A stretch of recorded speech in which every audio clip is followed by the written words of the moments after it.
It's not yours anyway. Those 4 words, spoken in my husband's voice through a half-closed door, shattered everything I thought I knew about my life, my marriage, and my family. But I am getting ahead of myself. Let me take you back to the beginning, to when I believed I was living the dream instead of being trapped in a carefully constructed lie. Before we jump back in, tell us where you're tuning in from. And if this story touches you, make sure you're subscribed, because tomorrow, I've saved something extra special for you. My name is Rachel Martinson, and I am 32 years old. Until 6 weeks ago, I genuinely believed I had achieved everything I had ever wanted in life. I was married to a man I adored, building a career I was proud of, and most importantly, I was finally pregnant after 3 long years of trying. The day I found out I was expecting should have been one of the happiest moments of my existence. Instead, it became the first domino in a chain of events that would reveal a betrayal so profound, so calculated, that even now, having lived through it all, I sometimes struggle to believe it actually happened. I grew up in Portland, Oregon, in a modest household where my parents worked tirelessly to provide opportunities for my sister Vanessa and me. My father managed a small hardware store, while my mother worked as a nurse at the local hospital. They taught us the value of hard work, the importance of family loyalty, and the belief that if you treated people with kindness and honesty, they would reciprocate. Those lessons shaped who I became, and for most of my life they served me well. Looking back now, I realize that same trusting nature, that default assumption of goodness in others, made me the perfect target for what was to come. Vanessa is 2 years younger than me, and growing up we shared the kind of bond that people often romanticize about sisters. We told each other everything, defended each other fiercely against playground bullies and later against the more sophisticated cruelties of high school social dynamics, and genuinely celebrated each other's successes. When I got accepted to the University of Washington to study business administration, Vanessa threw me a surprise party despite being in the middle of her own challenging junior year of high school. When she later decided to pursue a career in interior design rather than the pre-med track our parents had hoped for, I was the one who helped her articulate her passion and defend her choice. Our relationship was not perfect, siblings never are, but it was real and solid, or so I believed. I met Marcus Martinson 7 years ago at a professional networking event in Seattle. I had recently started working as a project coordinator for Riverside Development Corporation, a mid-sized commercial real estate firm, and I was still finding my footing in the corporate world. Marcus worked in architectural design for Henderson & Associates, one of the prestigious firms in the city. He approached me during the cocktail reception portion of the evening, commenting on a presentation I had given earlier about sustainable building practices in urban development. His smile was warm and genuine, his interest in my work seemed authentic, and unlike many of the men at these networking events, he actually listened when I spoke rather than simply waiting for his turn to talk. Our first date was at a small Italian restaurant in Capitol Hill, the kind of intimate, family-owned place where the owner knows the regular customers by name, and the pasta is made fresh every morning. Marcus was attentive and curious, asking thoughtful questions about my childhood, my aspirations, and my perspective on everything from architecture to philosophy. He shared stories about growing up in Minneapolis as the eldest of 3 brothers, about his passion for design that stemmed from building elaborate structures with his younger siblings, and about his dream of one day starting his own architectural firm that would focus on affordable housing solutions. I fell for his vision, his apparent integrity, and the way he made me feel seen and valued in a way I had never experienced before. We dated for 2 years before he proposed, and they were wonderful years filled with weekend hiking trips in the Cascades, evenings spent cooking elaborate meals together in my small apartment, and long conversations about the life we wanted to build together. Marcus met my family multiple times during those years, joining us for holidays and family gatherings. He was unfailingly charming with my parents, respectful and interested in their stories, bringing thoughtful gifts and offering to help with whatever needed doing. My father particularly appreciated Marcus's knowledge of construction and design, and they would spend hours discussing home improvement projects and architectural history. My mother loved how attentive he was to me, how he would remember small details like my favorite flowers or the fact that I preferred tea to coffee in the evenings. Vanessa seemed to adore Marcus as well. She was 23 when we got engaged, recently graduated from design school, and working at her first position with a boutique interior design firm in Portland. She drove up to Seattle frequently during those years, sometimes to visit me but often joining us for dinners or outings. Marcus always made her feel welcome, treating her like the little sister he never had among his 3 brothers.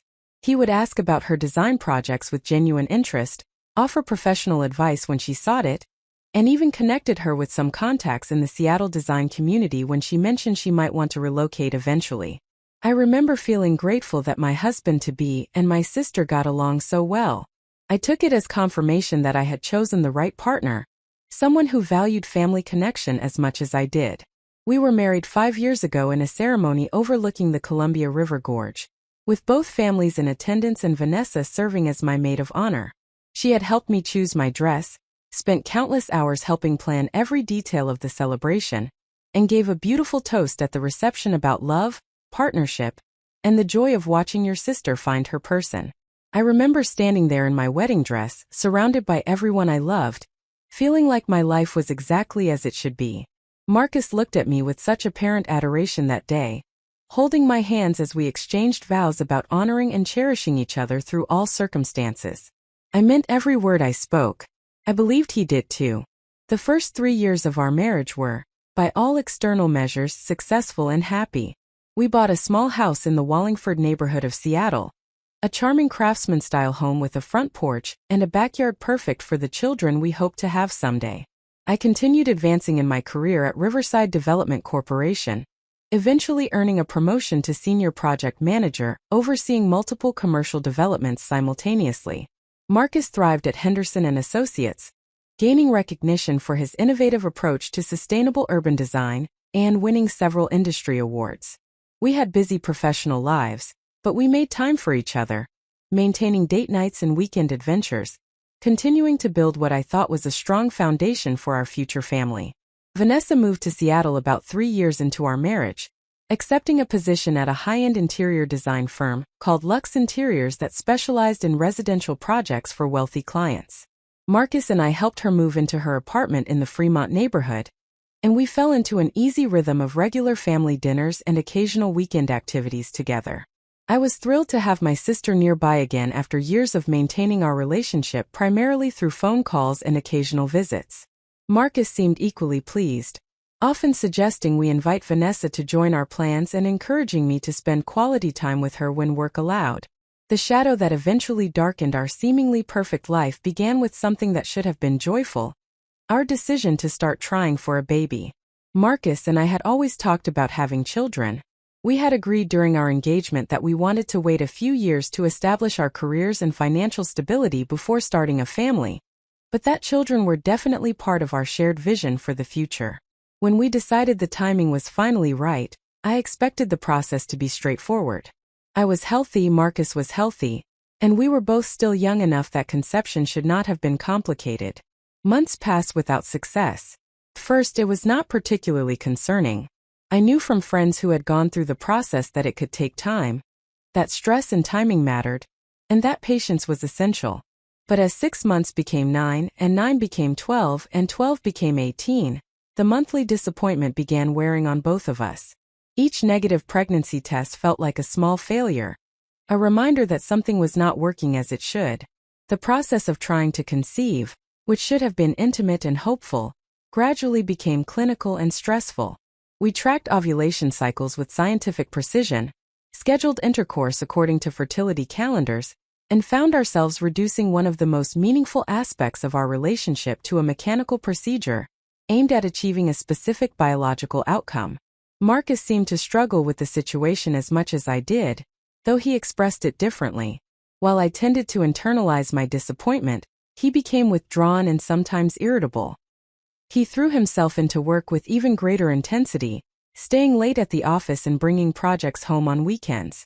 When I tried to talk about my feelings or discuss whether we should seek medical advice, he would shut down the conversation, insisting that we just needed to be patient, that we were putting too much pressure on ourselves, that it would happen when the time was right.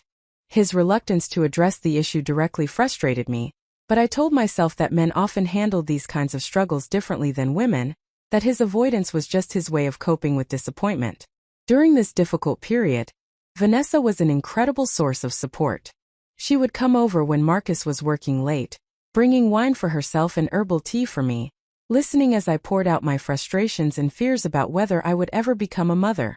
She reassured me that my worth was not defined by my ability to conceive, that fertility struggles were far more common than people acknowledged, and that modern medicine offered numerous options if natural conception proved impossible. Her support felt like a lifeline during those dark months when it seemed like everyone around me was getting pregnant effortlessly, while I remained stuck in an endless cycle of hope and disappointment. After 2.5 years of unsuccessful attempts, I finally convinced Marcus that we needed to consult a fertility specialist. He had resisted the idea for months, insisting that seeking medical intervention was premature, and that we should continue trying naturally. But I had reached a point where I could not continue the same pattern indefinitely without at least understanding whether there was a medical issue that could be addressed. Marcus eventually agreed, though with obvious reluctance, and we scheduled appointments with Dr. Sarah Chun at Pacific Fertility Specialists, a highly recommended reproductive endocrinologist in Seattle. Preparing and narrating this story took us a lot of time, so if you are enjoying it, subscribe to our channel, it means a lot to us. Now back to the story. The testing process was extensive and sometimes uncomfortable.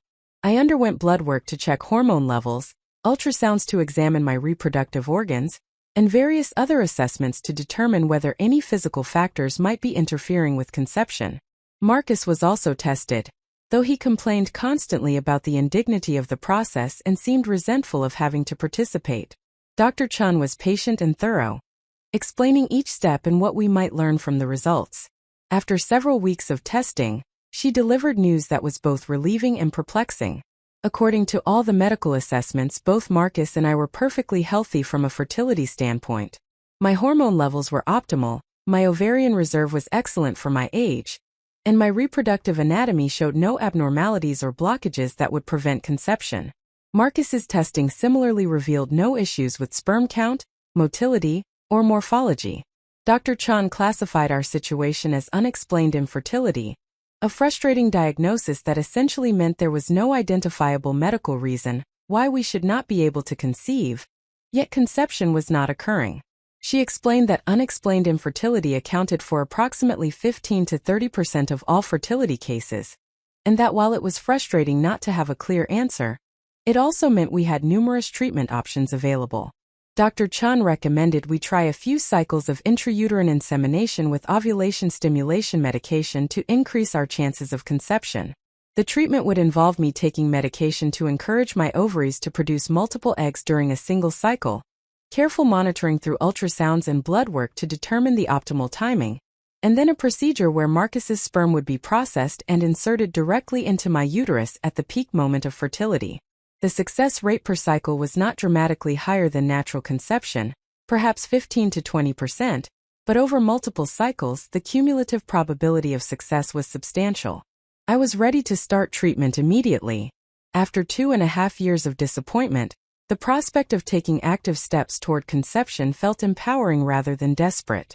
Marcus was more hesitant, expressing concerns about the cost, which our insurance only partially covered, and about what he described as the unnaturalness of medical intervention in conception. We had several tense conversations about whether to proceed, with me arguing that we had tried the natural approach extensively without success and him insisting that we should continue trying a bit longer before resorting to fertility treatments.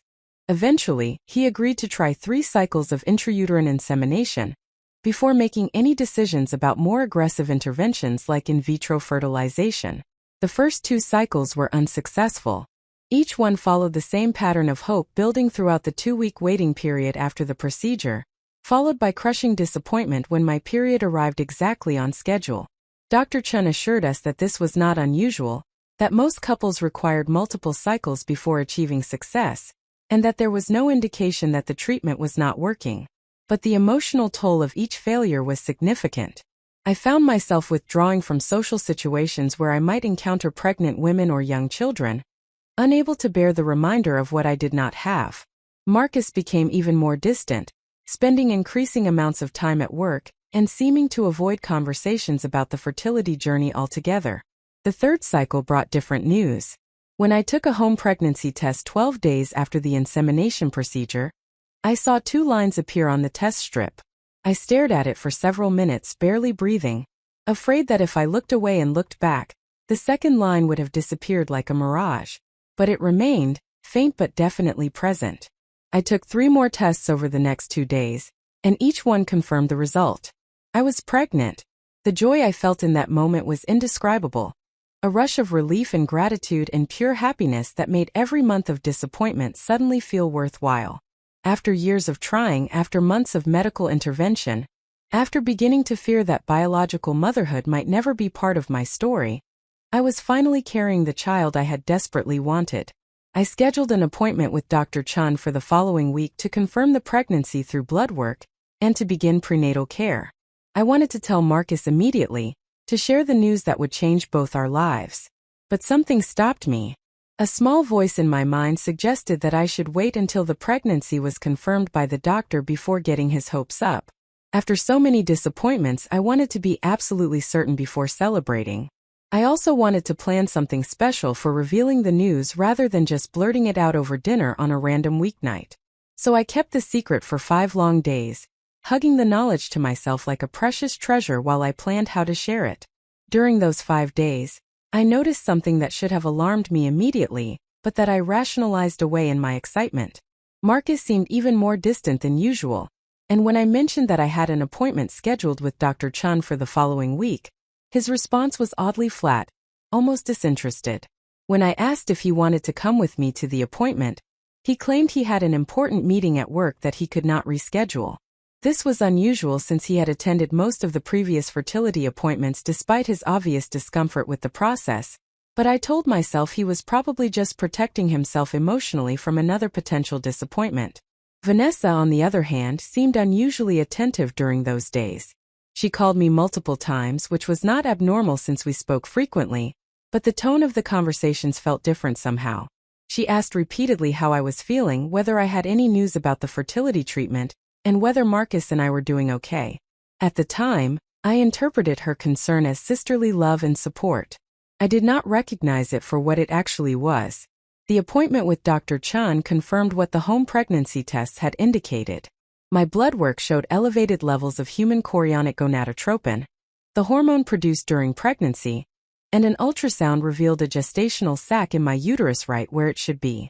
It was too early to see a fetal heartbeat, which typically becomes visible around 6 to 7 weeks gestation, but everything looked exactly as expected for approximately 4.5 weeks of pregnancy.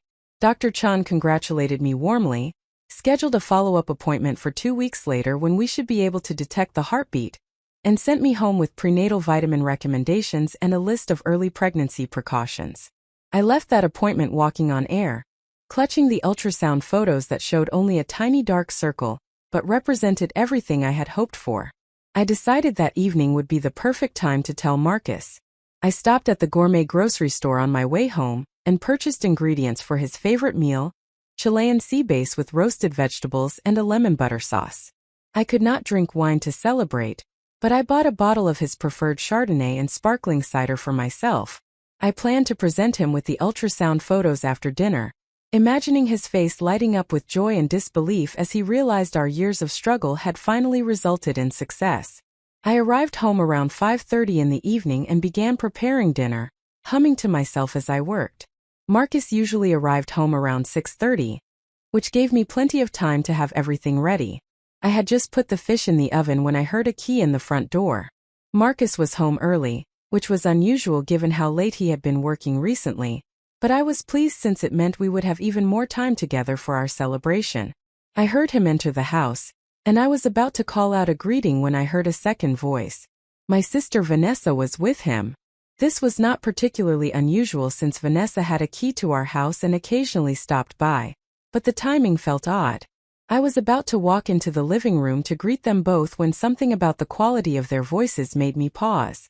They were speaking in hushed, urgent tones, the kind of voices people use when discussing something they do not want overheard. I stood frozen in the kitchen, my hand still on the oven door, as I heard Vanessa say something I could not quite make out. Marcus responded, his voice low but carrying enough that I caught fragments. The words doctor's appointment, and probably knows by now drifted toward me, and suddenly my heart was pounding for reasons I could not yet articulate. Something about the secretive quality of their conversation, about the fact that they were clearly discussing something they did not want me to hear, triggered an instinct that made me remain silent and still. I moved quietly toward the doorway between the kitchen and living room, positioning myself where I could hear more clearly, but where I would not be immediately visible if either of them looked in my direction. What I heard in the next 30 seconds would alter the trajectory of my entire life and reveal that the two people I trusted most in the world had been systematically betraying me in the cruelest way imaginable. Marcus's voice came through clearly. If the test was positive, she'll find out soon enough that the timeline doesn't match. We need to tell her before she figures it out on her own. Vanessa responded, her voice tight with anxiety. Maybe she won't notice.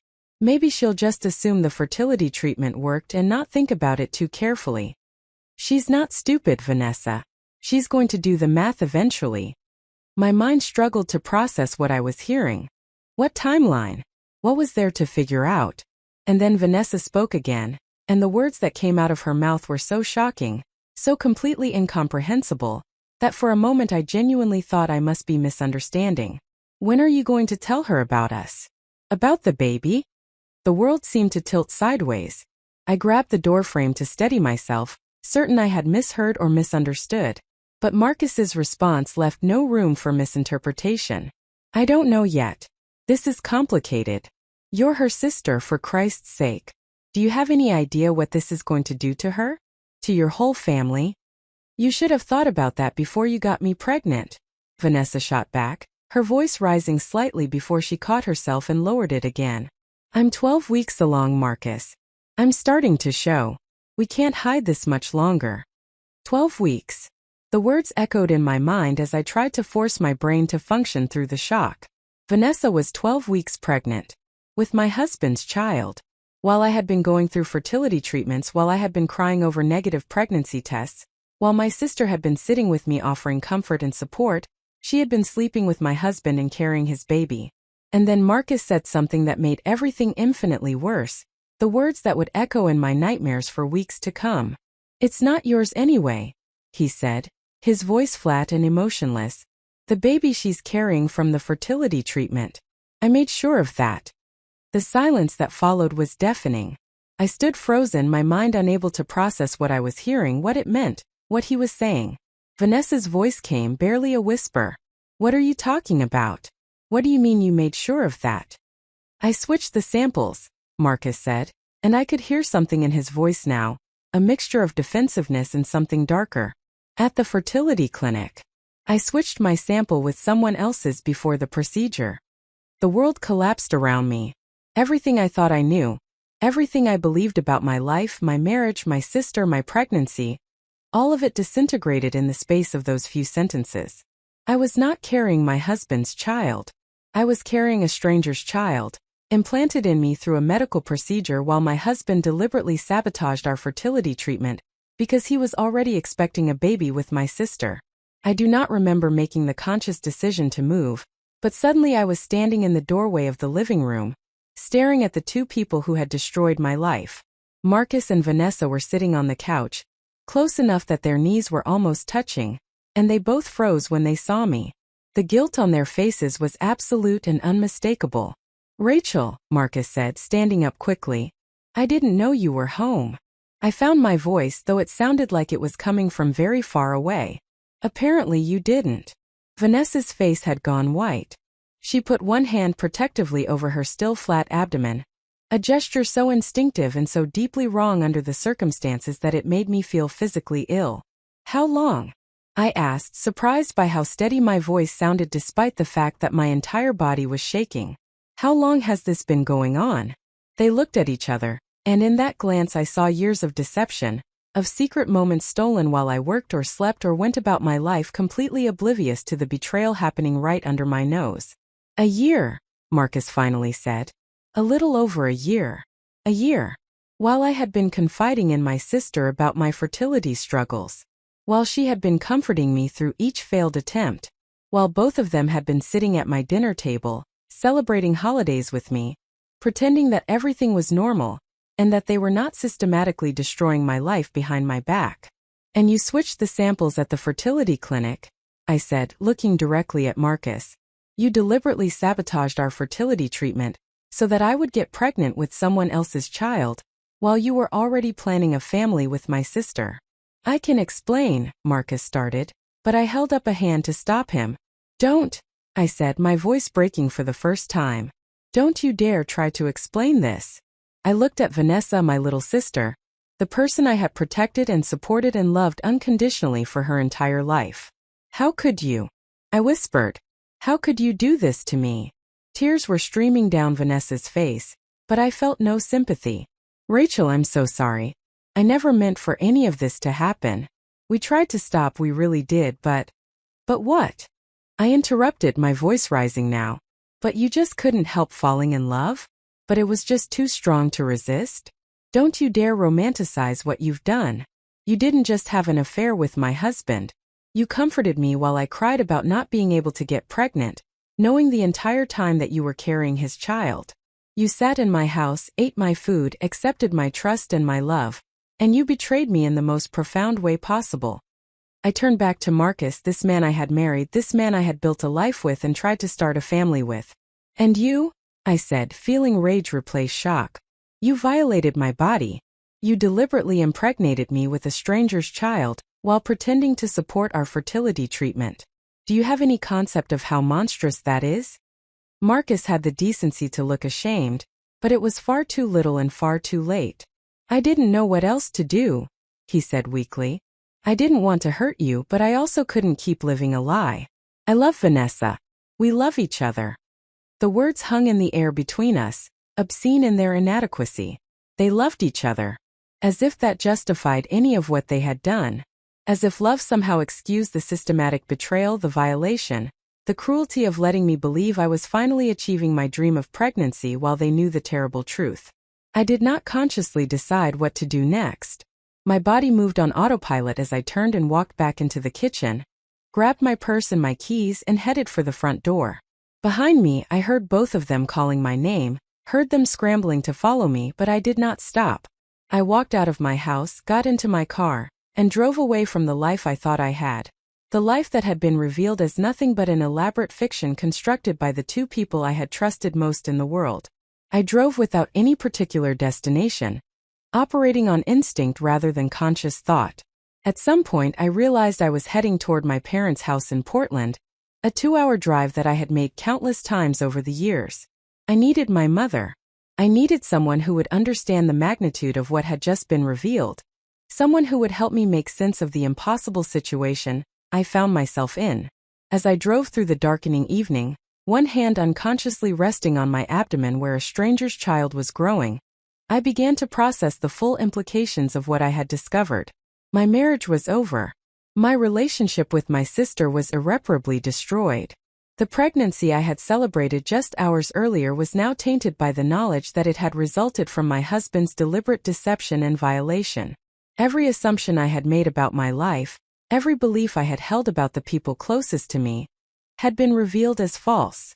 But somewhere during that long drive, as shock began to give way to a cold, clear fury, I made a decision. I would not let this destroy me.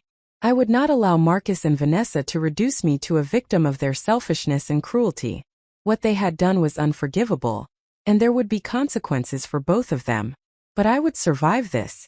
I would find a way through the nightmare they had created, and I would build a new life on the other side of it, one based on truth rather than the lies I had been living.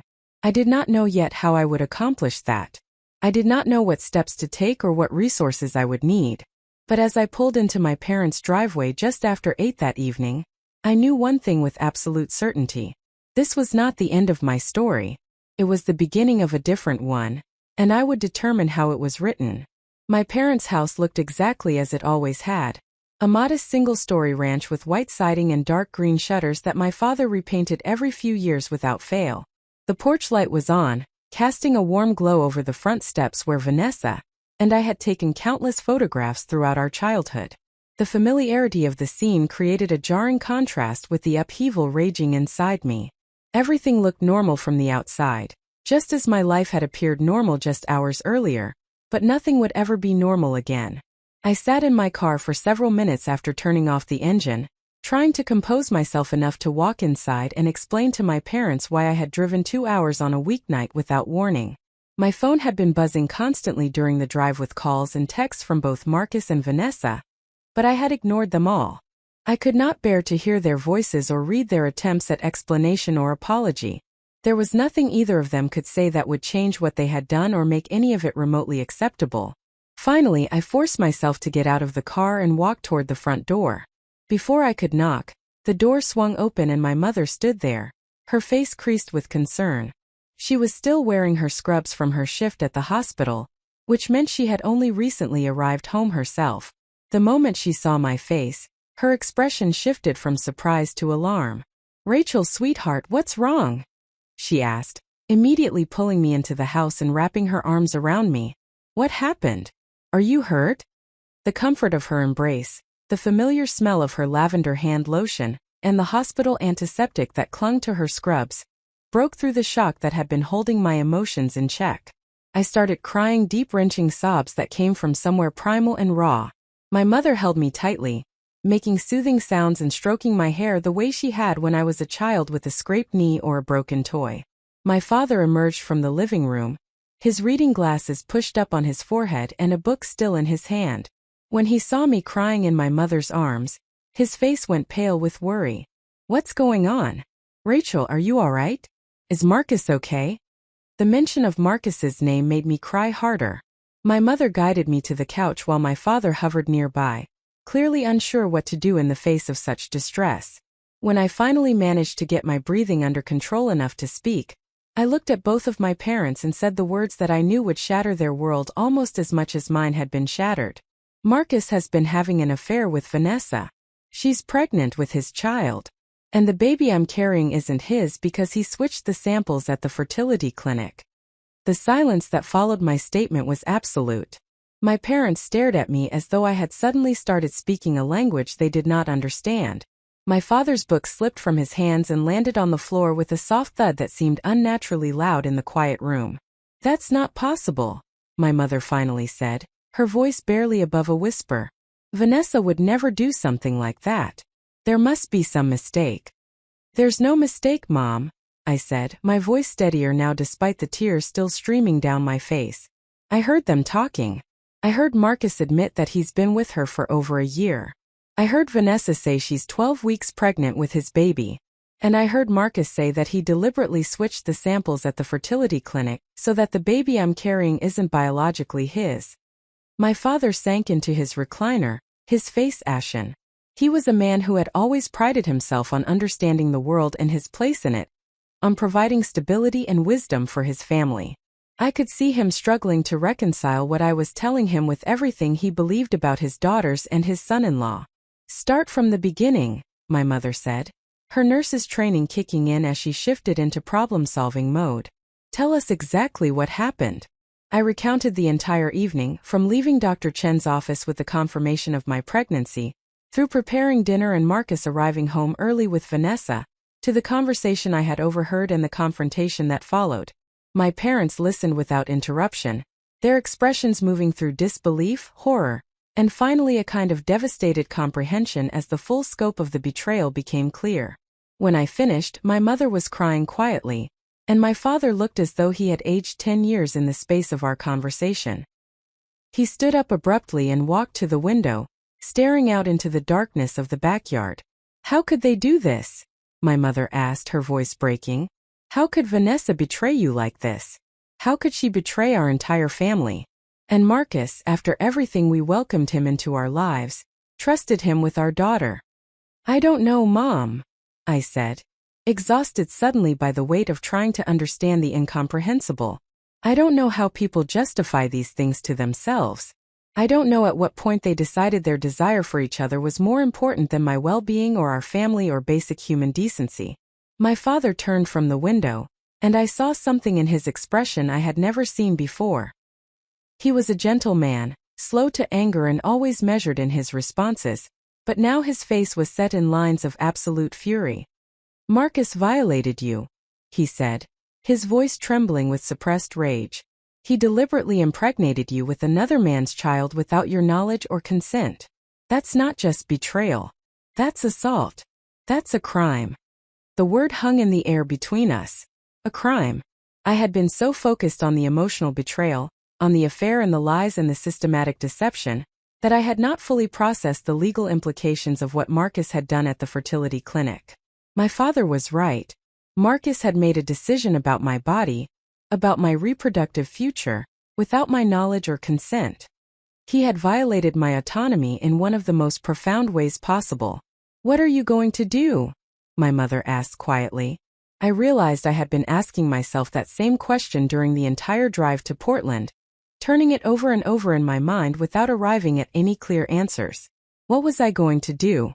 The situation was so complex, so multifaceted in its awfulness, that I hardly knew where to begin addressing it. "I need to talk to a lawyer," I said slowly, thinking through the immediate priorities. "I need to understand my legal options regarding the fertility clinic situation and what Marcus did.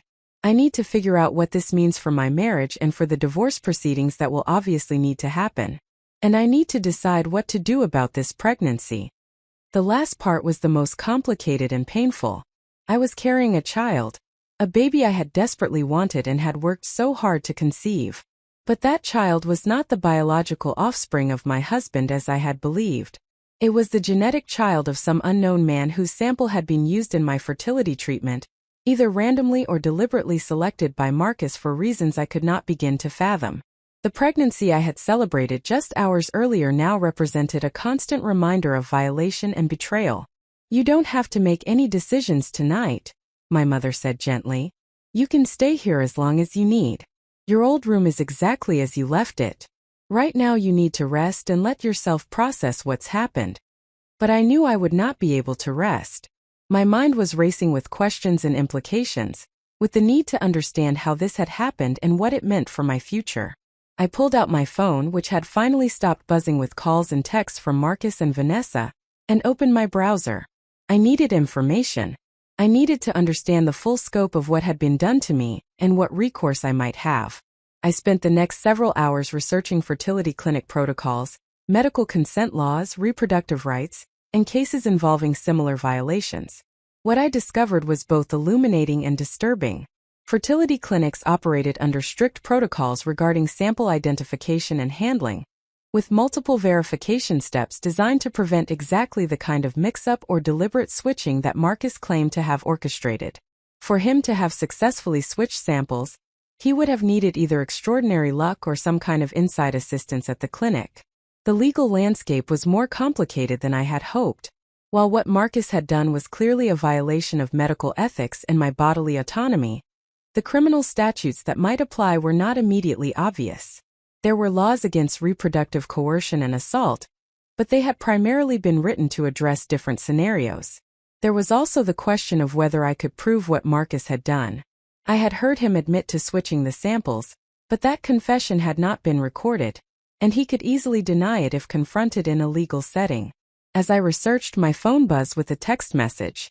I glanced at the screen and saw it was from Jennifer Morrison, my best friend since college. Jennifer worked as a corporate attorney at a large firm in Seattle, and while family law was not her specialty, she would at least be able to point me toward appropriate legal resources.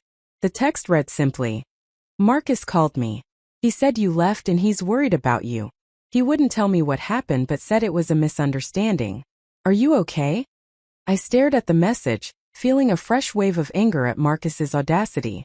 A misunderstanding. As though what I had discovered could be explained away as some kind of miscommunication or overreaction. He was already trying to control the narrative, to present himself as the concerned husband worried about his irrational wife, rather than the man who had systematically betrayed and violated her. I typed back, "I'm safe. I'm at my parents' house. It's not a misunderstanding. Marcus has been having an affair with my sister for over a year. She's pregnant with his child. And he switched the samples at the fertility clinic so the baby I'm carrying isn't biologically his. I need the name of a good family law attorney. Can you help?" I watched the three dots appear and disappear several times as Jennifer presumably tried to process what I had just told her. Finally, her response came through. "Oh my God, Rachel. I don't even know what to say. Yes, I can help. Let me make some calls tomorrow. Don't talk to Marcus without legal representation. Document everything you can remember about what he said. And please call me when you're ready to talk." I thanked her and set my phone aside, feeling slightly more grounded now that I had taken one concrete step toward addressing the situation. My parents had gone to bed, though I suspected neither of them would sleep much. I was alone in the living room where I had spent countless hours throughout my childhood and adolescence, but the space felt different now, shadowed by knowledge I could never unknow. I thought about Vanessa, about the sister I had loved and trusted completely. When had she and Marcus first crossed the line from family connection to something else? Had there been signs I missed, moments of inappropriate familiarity or lingering glances that I had dismissed as imagination? I replayed interactions in my mind, searching for clues I had overlooked, and found several moments that now took on new significance in light of what I knew. There was the time about 18 months ago when I had arrived home unexpectedly early from a work trip to find Marcus and Vanessa having coffee in my kitchen. Nothing about the scene had been inherently suspicious. Vanessa often stopped by and it made sense that Marcus would offer her coffee, but I remembered feeling a strange tension in the air, a sense that I had interrupted something. They had both been quick to explain her presence, almost too quick, and the conversation had felt forced and awkward in a way I could not quite articulate. At the time, I had attributed the odd atmosphere to my own fatigue from traveling. Now I wondered if that had been one of their early encounters, if I had nearly caught them in the beginning stages of their affair. There were other moments too. The way Vanessa always seemed to know details about Marcus's work projects and professional frustrations that I had not shared with her. The times I had noticed them texting each other, and had felt a small pang of something that might have been jealousy or insecurity before dismissing it as silly. The fact that Marcus had become more withdrawn from me physically and emotionally around the same time that Vanessa had moved to Seattle, a correlation I had not recognized because I had attributed his distance to stress about our fertility struggles. How had I been so blind? The question tormented me as I sat in my parents' living room in the early hours of the morning. Was I foolish or naive to have trusted them so completely? Should I have been more suspicious, more vigilant, more protective of my marriage and my relationship with my sister? But even as I asked myself these questions, I recognized them as a trap. The betrayal was not my fault. I had not failed to prevent their affair through insufficient paranoia or jealousy. They had made deliberate choices, over and over again for more than a year, to deceive me and violate my trust. The responsibility for their actions rested entirely with them, not with me for failing to detect their deception. As dawn began to break outside the window, casting pale light across the familiar furniture and family photographs that lined the walls, I felt something shift inside me. The initial shock and devastation were still present, still raw and painful, but they were beginning to be joined by something else. Determination. Resolve. A growing certainty that I would not allow this betrayal to define the rest of my life, or reduce me to a victim of their cruelty. I was facing an incredibly difficult situation. My marriage was over. My relationship with my sister was destroyed, possibly permanently. I was pregnant with a child whose genetic origins I did not know, and whose very existence was the result of my husband's violation of my bodily autonomy. The path forward was murky and filled with complicated decisions about legal action, divorce proceedings, and what to do about the pregnancy. But I was still standing. I had discovered the truth, painful as it was, rather than continuing to live in ignorance while they maintained their deception. I had the support of my parents, who I knew would stand by me through whatever came next. I had resources, both financial and professional, that would help me navigate the legal complexities ahead. And I had something else, something Marcus and Vanessa had not managed to destroy despite their best efforts. I had my sense of self, my understanding of my own worth, and my commitment to living with integrity even when others chose differently. My phone buzzed again, pulling me from my thoughts. It was another text from Marcus, the first direct communication I had received from him since leaving the house the previous evening. The message was long, clearly composed with great care, and reading it made my stomach turn. "Rachel, please talk to me. I know what you heard last night was shocking and I know I have hurt you terribly, but there are things you don't understand, context that would help explain how this situation developed. Vanessa and I never meant for any of this to happen. It started innocently and then feelings developed that neither of us expected or wanted. We tried to stop, tried to maintain appropriate boundaries, but the connection between us was too strong. I know that doesn't excuse what we've done, but I want you to understand that this wasn't malicious. We both care about you deeply, and the last thing either of us wanted was to hurt you. Regarding the fertility clinic, I need to explain what actually happened there because what you think you heard isn't the complete picture. Please call me so we can talk about this like adults and figure out how to move forward in a way that's least damaging for everyone involved. You're still my wife and I still care about your well-being. We can get through this if we communicate openly and honestly. I read the message 3 times, my anger growing with each reading. The audacity of his attempt to reframe their betrayal as some kind of unavoidable romantic tragedy was breathtaking. The suggestion that there was context that would make any of this acceptable insulted my intelligence. And his claim that what I thought I heard about the fertility clinic was incomplete, his attempt to plant doubt about my own perception of his clear admission, was gaslighting of the most obvious and manipulative variety. I did not respond to the message. There was nothing to say that would be productive, and engaging with his attempts to control the narrative would only give him an opportunity to further manipulate the situation. Instead, I forwarded the message to my own email account, creating a record of his communication that might prove useful later. Jennifer had advised me to document everything, and I intended to follow that advice meticulously.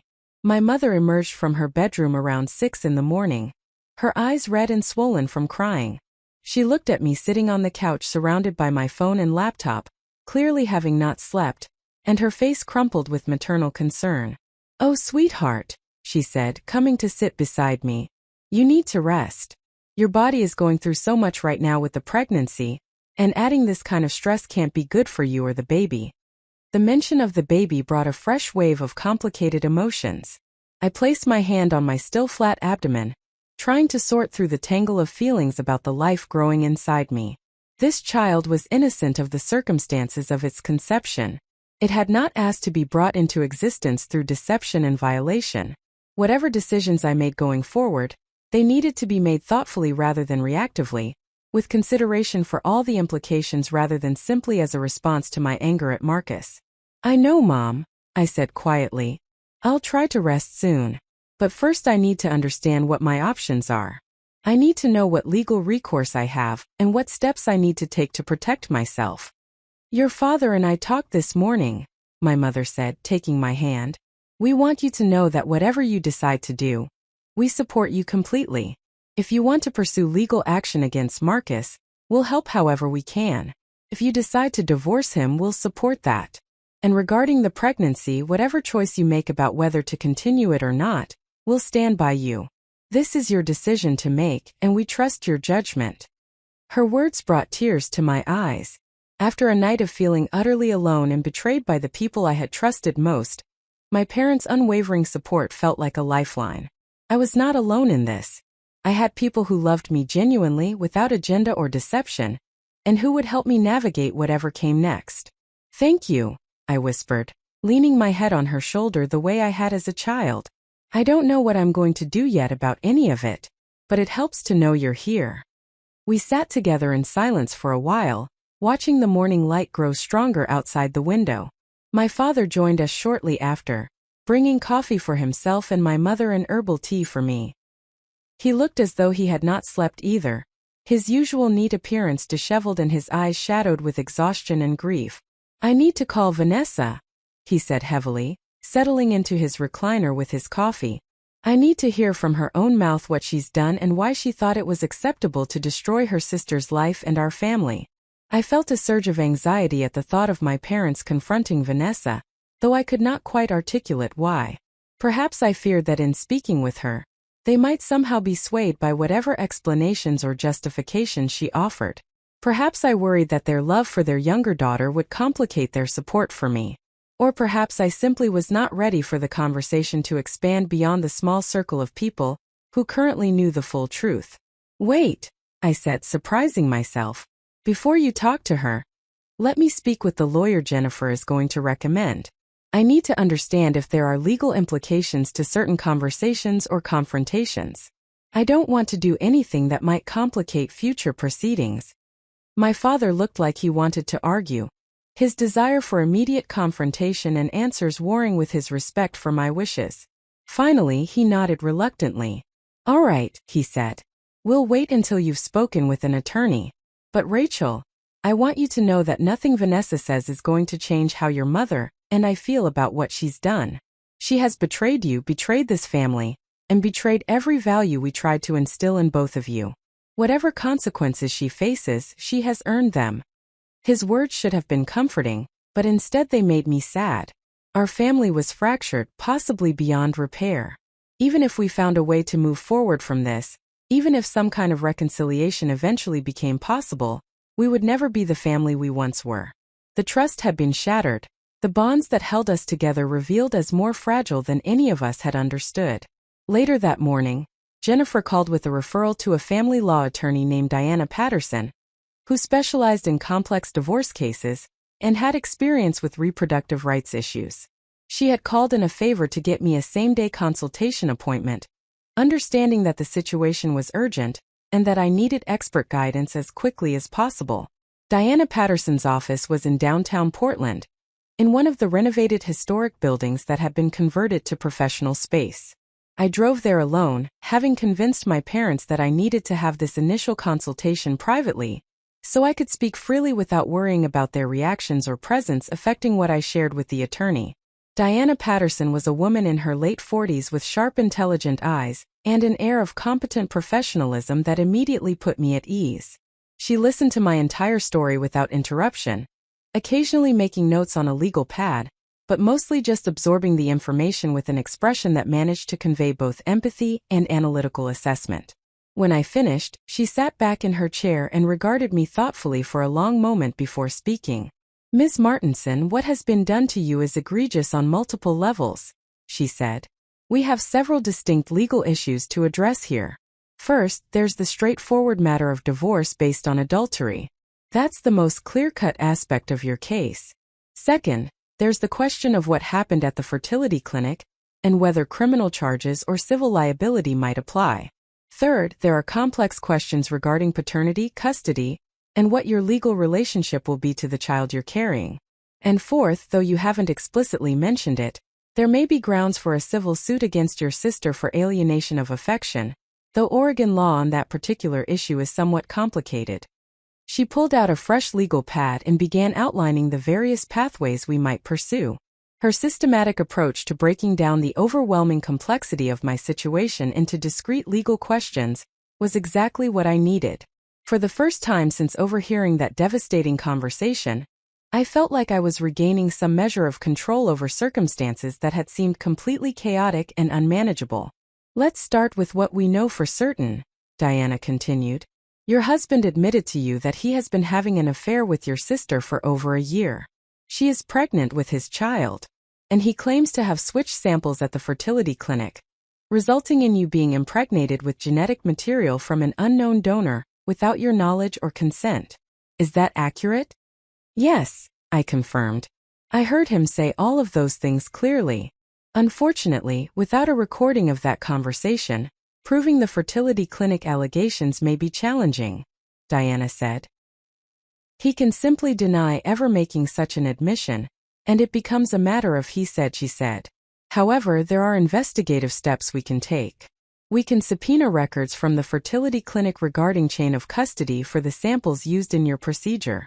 We can request DNA testing once the child is born to establish definitively that your husband is not the biological father. And we can depose the clinic staff about their protocols and whether any irregularities were noted during your treatment cycle." She continued outlining the legal strategy, explaining that even if we could not prove criminal conduct, the admission I had heard gave us significant leverage in divorce negotiations. Any decent attorney would advise Marcus that going to trial and having these allegations aired publicly would be devastating to his reputation and career, regardless of whether they could be proven beyond reasonable doubt. The threat of exposure might motivate him to agree to a divorce settlement that was favorable to me without the need for protracted litigation. "Now, regarding the pregnancy," Diana said, her tone becoming gentler, "you have several options, and this is entirely your decision to make. You can choose to terminate the pregnancy, though given that you're already past the first month, that decision would need to be made relatively soon if that's the direction you want to go. You can choose to continue the pregnancy and raise the child, either as a single mother or potentially with a future partner. Or you can choose to continue the pregnancy and place the child for adoption. She paused, letting me absorb the options before continuing. Each choice has different legal implications. If you terminate, that obviously simplifies many aspects of the divorce. If you continue the pregnancy, we need to establish very clearly in the divorce decree that your husband has no parental rights or responsibilities to this child, since he is not the biological father. We would also need to address whether you want to attempt to identify the actual biological father, which might be possible through the fertility clinic records, and what rights or responsibilities that person might have. My head was spinning with the complexity of it all. These were decisions that would affect not just my immediate future, but the entire trajectory of my life, and potentially the life of an innocent child who had not asked to be conceived under such troubling circumstances. I don't know yet what I want to do about the pregnancy, I admitted. Part of me wants to terminate it because continuing means carrying a constant reminder of what Marcus did to me. But another part of me remembers how desperately I wanted to be pregnant, how many years I spent trying to conceive, and I'm not sure I can bring myself to end a pregnancy I worked so hard to achieve, even under these circumstances. You don't have to decide today, Diana assured me. You have some time to think about it, though obviously not unlimited time. What I would suggest is that you take a few days to process everything that's happened, perhaps speak with a therapist who specializes in reproductive issues and trauma, and then make your decision based on what feels right for you rather than as a reaction to your husband's behavior. We spent another hour discussing the practical steps I needed to take immediately. Diana advised me not to return to the house I shared with Marcus without legal accompaniment, both for my own protection and to ensure that any collection of personal belongings was properly documented. She recommended I open a separate bank account if I did not already have one, and begin documenting all marital assets and debts in preparation for the divorce proceedings. She also suggested I consider filing for a restraining order if I felt unsafe, or if Marcus's attempts to contact me became harassing. By the time I left Diana Patterson's office, I had a clear action plan for the immediate future, and a much better understanding of the legal landscape I was navigating. The situation was still overwhelming, but it felt manageable in a way it had not before I had spoken with her. I had agency again, the ability to make informed choices rather than simply react to circumstances thrust upon me by others' deceptions. As I drove back to my parents' house, my phone rang. The caller ID showed it was Vanessa. I stared at her name on the screen, feeling a complicated mixture of anger, betrayal, and something that might have been grief for the relationship we once had. I let the call go to voicemail, not yet ready to hear whatever justifications or apologies she might offer. A few moments later, my phone chimed with a notification that she had left a message. I waited until I was safely parked in my parents' driveway before listening to it. Vanessa's voice came through the speaker, thick with tears and barely intelligible at points. "Rachel, please call me back. I know you hate me right now and you have every right to, but please let me explain. It wasn't supposed to happen like this. I never meant to fall in love with Marcus. I tried so hard to stop it, to stay away, but I couldn't. And I know that's not an excuse, I know what we did was wrong, but please don't shut me out completely. You're my sister. You're my best friend. I can't lose you. Please, Rachel. Please just talk to me." I saved the message, adding it to the growing file of documentation I was building, and then sat in my car trying to process the enormity of what my sister had just said. She had not apologized, not really. She had explained, justified, asked for my understanding and forgiveness without taking full responsibility for the choices she had made. Her plea was focused on her own feelings, her own loss, her own desire not to face the consequences of her actions, rather than on the damage she had inflicted on me. The motivational speakers and self-help books I had read over the years often talked about forgiveness as a gift you give yourself rather than the person who wronged you, a way of releasing the burden of anger and moving forward without being weighed down by resentment. But as I sat there listening to my sister's tearful voicemail, I realized that forgiveness was not something I was ready to consider. Perhaps someday, after significant time and healing and genuine accountability on her part, forgiveness might become possible. But that day was not today, and it would not be tomorrow, and anyone who suggested I owed her forgiveness or reconciliation simply because she was family did not understand the depth of what had been done to me. I walked into my parents' house to find them both in the kitchen, clearly waiting anxiously for my return. I gave them a summary of my meeting with Diana Patterson, explaining the legal strategy and the various options I was facing. They listened carefully, asking occasional questions but mostly just supporting my right to make whatever decisions felt appropriate. "What are you going to do about the pregnancy?" my mother finally asked, her voice gentle but tinged with obvious concern. "I don't know yet," I said honestly. "I need more time to think about it, to sort through my feelings and figure out what's right for me." Diana recommended I speak with a therapist who specializes in reproductive issues, and I think that's good advice. My father, who had been uncharacteristically quiet during my recap of the meeting, suddenly spoke.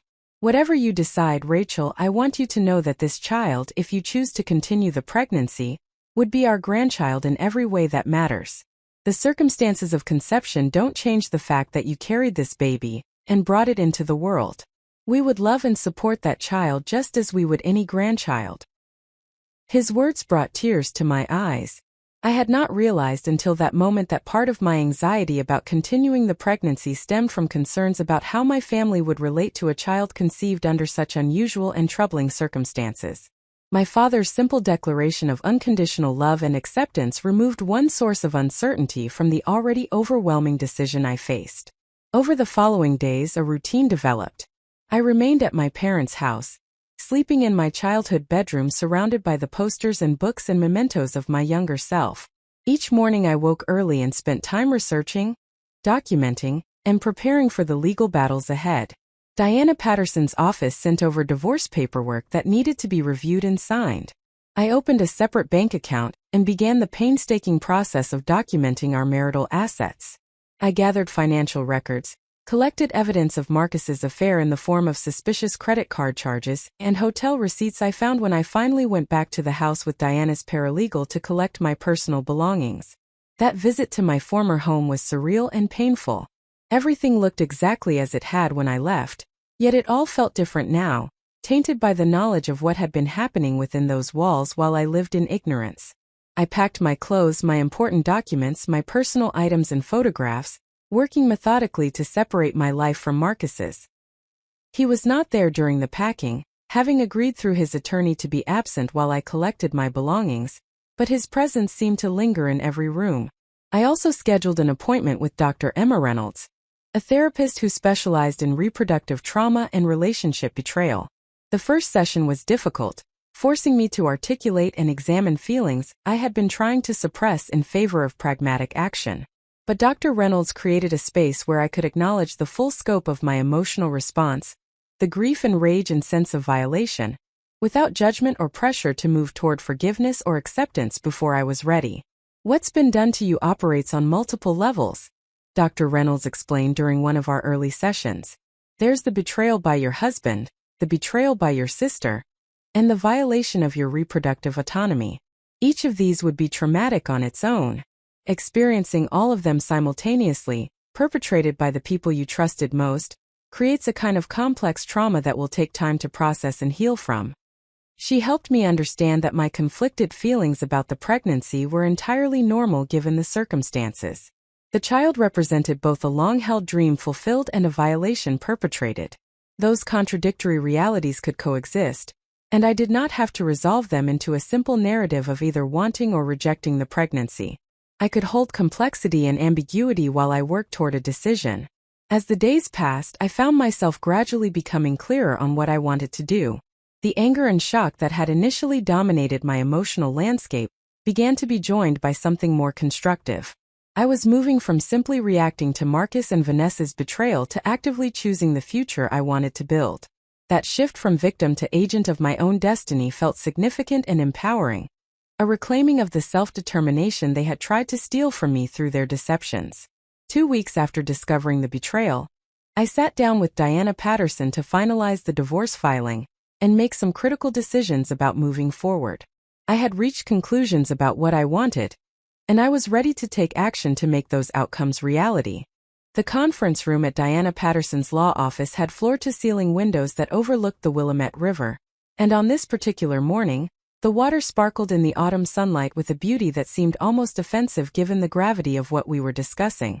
I sat across from Diana with a folder containing 2 weeks' worth of documentation, evidence, and careful research that would form the foundation of my legal strategy moving forward. Diana reviewed the materials I had brought with methodical attention, occasionally making notes or asking clarifying questions. I had spent countless hours assembling this information, driven by a need to understand every dimension of what had been done to me and what recourse I might have. The process of gathering evidence had been both painful and oddly therapeutic, transforming my role from passive victim of others' deceptions to active investigator building a case. "This is extremely thorough work," Diana said, looking up from the documents. "You've documented the affair comprehensively, established a clear timeline, and gathered financial records that will be very useful in the divorce proceedings. Walk me through what you found regarding the fertility clinic situation specifically. That's the aspect of this case that presents the most complex legal questions." I pulled out a separate section of my documentation, materials I had gathered through a combination of my own research and some discrete inquiries. The fertility clinic investigation had proven more challenging than other aspects of my evidence gathering, but also more illuminating in terms of revealing the full scope of Marcus's planning and deception. I started by reviewing all the paperwork from Pacific fertility specialists, I explained. Every consent form I signed, every protocol document they provided, every communication regarding the procedures. I wanted to understand what the normal process was supposed to be so I could identify where Marcus might have intervened to switch the samples as he claimed. I spread several documents across the conference table, showing Diana the standard operating procedures for sample collection, identification, and handling that the clinic had provided to patients. The protocols were detailed and included multiple verification steps, designed to prevent exactly the kind of error or deliberate manipulation that Marcus had allegedly perpetrated. According to their procedures, when Marcus provided his sample on the day of my insemination, it should have been immediately labeled with both our names and a unique identification number. The sample then goes to the laboratory where it's processed and prepared for the procedure. At every step, technicians are supposed to verify that the identification matches the patient records. There are multiple checkpoints specifically to prevent mix-ups. Diana studied the protocol documents carefully, so for your husband to have successfully switched samples, he would have needed to bypass several verification steps. That suggests either the clinic failed to follow its own procedures, which would make them liable, or your husband had some way of circumventing those safeguards. "That's what I thought too," I said. So I started looking into Marcus's connections at the fertility clinic. I went back through our files and discovered something I hadn't noticed before. The person who initially recommended Pacific fertility specialists to us was Marcus, not our regular doctor. He specifically suggested that clinic and even arranged our first consultation appointment. I pulled out another document, a printout from the fertility clinic's website showing their staff directory. Then I found this. One of the laboratory technicians at Pacific Fertility Specialists is a woman named Christine Yamaguchi.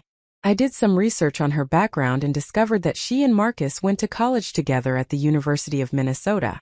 They were both in the architecture program, though she obviously changed career paths after graduation and went into medical laboratory science instead. Diana's expression sharpened with interest. "That's a significant connection. Did you find any evidence that they maintained contact after college?" I couldn't access Marcus's personal communications directly without potentially creating legal problems, I said. But I did look at his social media accounts, the ones that are publicly visible. Christine Yamaguchi is among his connections on LinkedIn, and they have several mutual friends from their college years. There are also some old Facebook photos from what appears to be a college reunion about 5 years ago where they're pictured together in a group. I pulled out another set of documents, printouts from Marcus's credit card statements that I had obtained during my visit to our house to collect belongings. I also found these charges. Starting about 4 months before we began the fertility treatments, there are several charges to restaurants in the area where Christine Yamaguchi lives, according to the address listed in public records. The timing and location suggest Marcus may have been meeting with her to discuss or plan the sample switching. Diana examined the credit card statements carefully, making notes about dates and amounts. This is circumstantial evidence, but it's compelling. It establishes means and opportunity. If your husband had a confederate working at the fertility clinic, someone who could bypass the normal verification procedures or deliberately mislabel samples, then what he claims to have done becomes much more plausible. There's more, I said, feeling a grim satisfaction at having uncovered this information despite the pain it caused to confirm the depths of Marcus's planning. I requested my complete medical records from Pacific fertility specialists, which is my legal right as a patient.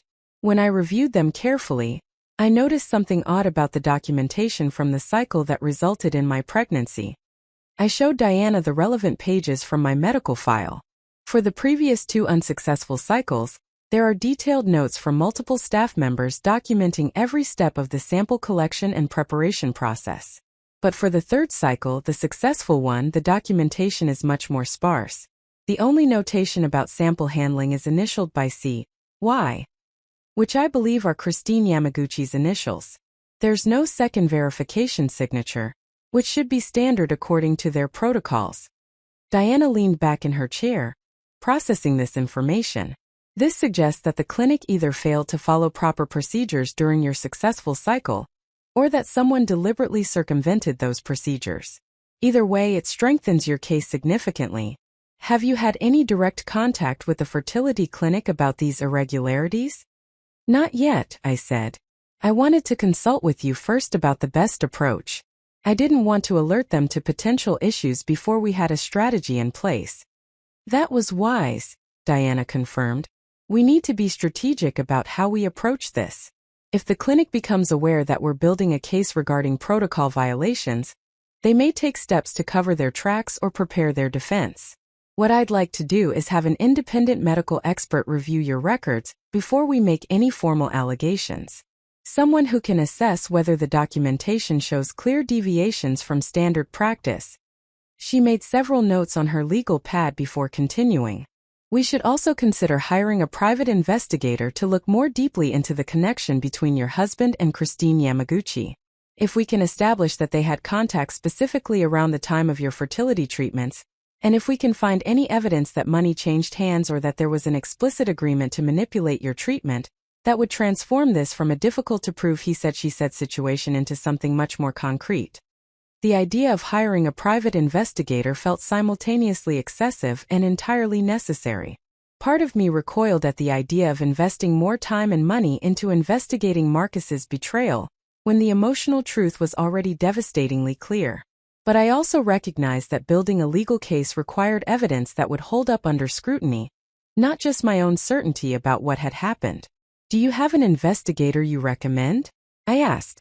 Diana nodded. I work with several excellent investigators depending on the type of case.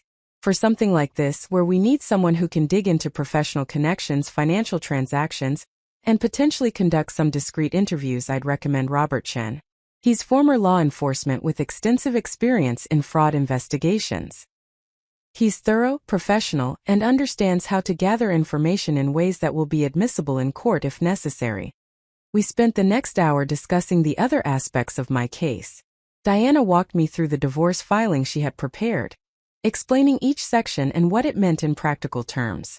The petition cited irreconcilable differences as the grounds for divorce, which was standard in Oregon since the state had no-fault divorce laws. However, the supporting documentation made clear that Marcus's adultery was the reason for the marriage breakdown, which could impact how assets were divided and whether I might be entitled to spousal support. Oregon law presumes that marital property should be divided equitably between spouses, Diana explained. However, equitable doesn't necessarily mean equal, and the court can consider various factors including the conduct of the parties during the marriage when determining what division is fair. Your husband's prolonged affair, particularly with your sister, and his alleged manipulation of your fertility treatment, demonstrate a pattern of deception and betrayal that a judge would likely view unfavorably. She reviewed the asset inventory I had compiled, which included our house with its current market value and outstanding mortgage, our retirement accounts and investments, our vehicles, and various personal property. The community property we had accumulated during our 5 years of marriage was substantial, though not extraordinary. Both Marcus and I had maintained our careers and contributed to our household finances, which meant we both had legitimate claims to marital assets. What I'm proposing in the initial filing is that you receive the house, assuming you want to keep it, with Marcus being responsible for his share of the mortgage until it can be refinanced in your name alone. You would also receive 60% of the retirement accounts and investments, with Marcus receiving 40%. The unequal division reflects both the circumstances of the divorce and the fact that his choices have created significant financial burdens for you in terms of legal fees, and the costs associated with determining paternity and addressing the fertility clinic situation. I considered the proposal carefully. The truth was that I was not certain I wanted to keep the house where I had lived with Marcus, where so many memories both genuine and false had accumulated. Every room in that house now carried associations with his betrayal, and I was not sure I could continue living there without being constantly reminded of what had been done to me. But I also recognized that making decisions about long-term living arrangements, while in the acute phase of crisis, was probably unwise. Can we include flexibility in the property division? I asked. I'm not certain yet whether I want to keep the house or whether I prefer to sell it and split the proceeds. I don't want to lock myself into a decision I might regret later. Absolutely, Diana said. We can structure it so that you have the option to keep the house, or to require that it be sold with proceeds divided according to the percentages we've established. That gives you time to make the decision once you're in a clearer emotional space.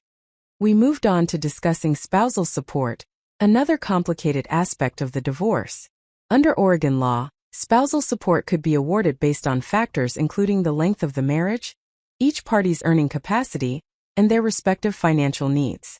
Diana believed I had a strong case for receiving support, at least for a transitional period, given that Marcus's actions had created significant disruption to my life and would likely impact my career as I dealt with the legal and emotional aftermath of his betrayal.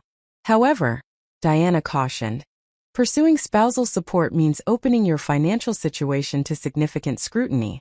Marcus's attorney will argue that you have your own income and career, that the marriage was relatively short, and that you don't need support. They'll examine your expenses and question every item. It becomes adversarial very quickly. Some clients decide that the emotional cost of that battle isn't worth the financial benefit, particularly if they have the means to support themselves. I thought about this carefully. My position at Riverside Development Corporation paid well, and I had been promoted twice during my tenure there. I could support myself financially without Marcus's contribution, though my standard of living would certainly decline compared to what we had enjoyed as a dual-income household. The question was whether pursuing spousal support was worth the additional conflict and stress it would create. Let's include it in the initial filing, I decided. We can always withdraw that request later if I decide the fight isn't worth it. But I want Marcus to understand the full scope of consequences he's facing because of his choices. Diana made a note and then moved on to what she described as the most sensitive and complex aspect of the divorce, the question of the pregnancy and the child I was carrying. Have you made a decision about whether to continue the pregnancy? She asked gently. This was the question I had been wrestling with for 2 weeks. The decision that felt simultaneously deeply personal and fraught with implications far beyond my own preferences. I had spent hours in therapy with Dr. Reynolds exploring my feelings about the pregnancy, had talked extensively with my parents about their perspectives, had researched both the practical and emotional dimensions of the choices available to me. I've decided to continue the pregnancy, I said, feeling both certain and terrified as I spoke the words aloud. I know that means carrying a constant reminder of what Marcus did. And I know there will be complicated questions to address about paternity and the child's origins. But I've wanted to be a mother for so long. And I've worked so hard to achieve this pregnancy. Ending it feels like letting Marcus take something else from me, letting his violation determine my future in yet another way. I want to reclaim this experience and make it mine rather than his. Diana nodded slowly, her expression reflecting understanding and perhaps a measure of respect for the difficulty of the decision. That's a brave choice and I support it completely. But it does mean we need to be very clear in the divorce decree about the legal status of this child. Your husband must have no parental rights or responsibilities whatsoever, given that he's not the biological father, and that the pregnancy resulted from his deliberate manipulation of your medical treatment. She pulled out a draft document that addressed these issues. What I've prepared is a section of the divorce decree that explicitly states that the child you're carrying is not the biological offspring of Marcus Torres, that he has no legal parental relationship to the child, and that he has no rights to custody, visitation, or decision-making authority regarding the child. It also states that he has no financial responsibility for the child's support. Essentially, we're establishing legally that he's a complete stranger to this child. What about the biological father? I asked. Do we need to try to identify him and involve him in these proceedings? That's complicated, Diana admitted. The biological father, whoever he is, has potential parental rights under law. However, he's also likely completely unaware that his genetic material was used in your procedure. The fertility clinic would have obtained his consent to use his sperm for donations, but he wouldn't have any information about specific recipients or resulting pregnancies, unless he specifically requested that information, which is unusual. She continued explaining the legal landscape. What I'd recommend is that we establish in the divorce that you're waiving any right to pursue the biological father for child support, and in exchange, we're preserving your exclusive parental rights to the child. Essentially, you're taking on full financial responsibility for the child in order to maintain full custody and decision-making authority. Later, if you decide you want to try to identify the biological father and potentially involve him in the child's life, you could do so. But it would be your choice rather than something forced upon you by the divorce proceedings. This approach felt right to me. I was not ready to think about the biological father, this unknown man whose genetic material had been used without either of our full knowledge or consent. At some point I would need to grapple with questions about his identity and whether he should know about the child's existence. But those were considerations for the future, after I had achieved some measure of stability and healing from the immediate crisis. We finalized the remaining details of the divorce filing, including provisions for how we would handle the division of personal property, responsibility for various debts, and the timeline for completing the divorce process. Diana estimated that if Marcus agreed to the terms we were proposing and did not contest the divorce, we could have everything finalized within 3 to 4 months. If he chose to fight, the process could extend much longer. What's your assessment of whether he'll contest? I asked. Diana considered the question thoughtfully. That depends largely on how much he's willing to have aired publicly. If this goes to trial, testimony about the affair with your sister, and the alleged manipulation of your fertility treatment will become part of the public record. His reputation, both personal and professional, would be significantly damaged. Most attorneys would counsel their clients to settle quietly rather than risk that exposure. She paused before continuing. However, people don't always make rational decisions when they're facing consequences for their actions. Your husband may feel that the property division is too unfavorable, or he may balk at language that explicitly labels him as having manipulated your medical treatment. We need to be prepared for the possibility that he'll fight, even if it's not in his best interest to do so. After completing the divorce filing discussion, Diana and I turned our attention to the other legal actions I was considering. The question of whether to pursue criminal charges or civil liability regarding the fertility clinic situation remained open, and Diana wanted to ensure I understood both the potential benefits and costs of taking that route. If we can prove that your husband conspired with Christine Yamaguchi or another clinic employee to deliberately switch samples, that could constitute several crimes, Diana explained. Potentially fraud, assault, and violations of medical ethics laws. However, prosecuting those crimes is not your decision to make. That would be up to the district attorney's office. What you can do is report the suspected crimes to law enforcement and provide them with the evidence you've gathered. Would I have to testify if they decided to prosecute? I asked, feeling anxious about the prospect of reliving the violation in a criminal courtroom. Almost certainly, if the case went to trial. Your testimony about what Marcus admitted to you would be critical evidence. It would be difficult, but it would also mean that Marcus could face serious legal consequences beyond just the divorce. Diana outlined the alternative path, which was pursuing civil liability rather than or in addition to criminal charges. You could file a civil lawsuit against Marcus, against Christine Yamaguchi if we can prove her involvement, and potentially against Pacific fertility specialists for failing to maintain proper protocols that would have prevented the sample switching. A civil case has a lower burden of proof than a criminal case. You'd need to show that it's more likely than not that the manipulation occurred, rather than proving it beyond reasonable doubt. What would be the point of a civil lawsuit? I asked. I'm already getting a divorce that will divide our assets. What else would I gain from suing him separately? Several things, Diana said. First, damages beyond what would normally be awarded in a divorce. You could seek compensation for emotional distress, for the medical expenses associated with the fertility treatment that was conducted under false pretenses, and potentially punitive damages meant to punish particularly egregious conduct. Second, if the fertility clinic is found liable, they would likely have insurance that would cover significant damages, providing you with resources to address the financial impact of this situation. Third, and perhaps most importantly, a civil judgment that explicitly finds that your husband manipulated your medical treatment creates a legal record of what was done to you. That can be important for your own healing and validation. I absorbed this information, weighing the potential benefits against the emotional toll of extended litigation. The truth was that I was exhausted by the constant focus on Marcus and his betrayal. Part of me wanted nothing more than to finalize the divorce as quickly as possible and move forward with my life without looking back. But another part of me recognized that holding Marcus and potentially the fertility clinic accountable could prevent similar violations from happening to other women. My suffering could serve a purpose if it exposed dangerous practices and led to better safeguards.